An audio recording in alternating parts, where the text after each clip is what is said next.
Dans la vidéo précédente, on a découvert comment changer un peu et ne pas toujours utiliser dire comme verbe de parole.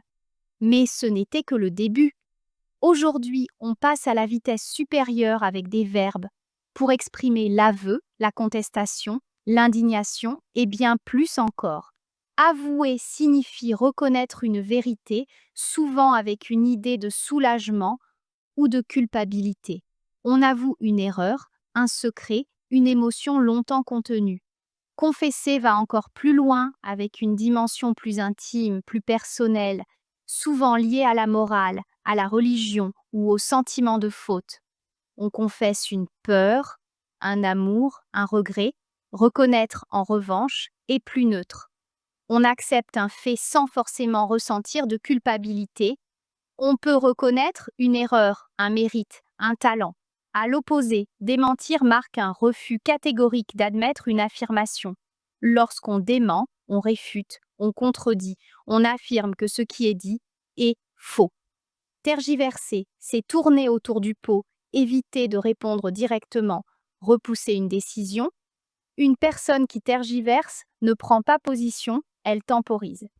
Hésiter, en revanche, traduit une indécision plus immédiate, plus directe.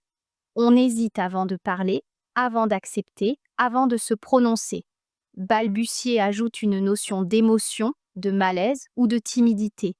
Balbutier, c'est prononcer des mots hachés, parfois inaudibles, avec difficulté, sous le coup de l'émotion ou de la surprise. Réfuter, c'est démontrer qu'un argument est faux en apportant des preuves ou une contre-argumentation. Contester, c'est mettre en doute, remettre en cause, souvent avec une certaine véhémence. On conteste une décision, un règlement, un résultat. Rétorquer marque une réplique vive, souvent pour répondre à une critique ou corriger une erreur. Opposer, quant à lui, implique une résistance, une fermeté dans le refus. Opposer un argument, c'est présenter une contre-idée forte et inébranlable.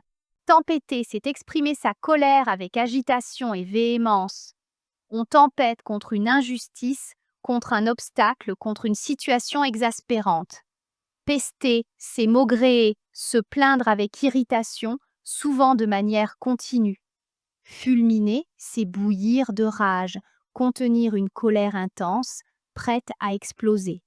Exiger, c'est demander avec fermeté et autorité. On exige des explications, par exemple. Décréter ajoute une idée d'officialité, d'autorité absolue. On décrète une loi, une interdiction, une règle. Ordonner implique un commandement direct. Revendiquer, c'est demander avec insistance en s'appuyant sur un droit ou une légitimité. On revendique une augmentation, une liberté, une reconnaissance. Exhorter, c'est encourager fortement, pousser à l'action. Insister pour motiver quelqu'un à agir. Implorer, c'est supplier avec intensité, souvent dans un contexte dramatique ou émotionnel. Jubiler, c'est exprimer une joie intense, souvent visible et débordante. On jubile après une réussite, un succès, une revanche. Déplorer, à l'inverse, traduit une tristesse, un regret profond. On déplore une situation, une perte, un manque. Clamer, c'est dire haut et fort avec une conviction inébranlable. Badiner, c'est parler avec légèreté. Plaisanter sans se prendre au sérieux. On badine sur un sujet anodin, sur un détail amusant. Ironiser, c'est faire usage de l'ironie, tourner en dérision avec subtilité. On ironise sur une promesse non tenue, sur un comportement exagéré. Railler va plus loin encore, il s'agit d'une moquerie franche, directe, parfois mordante.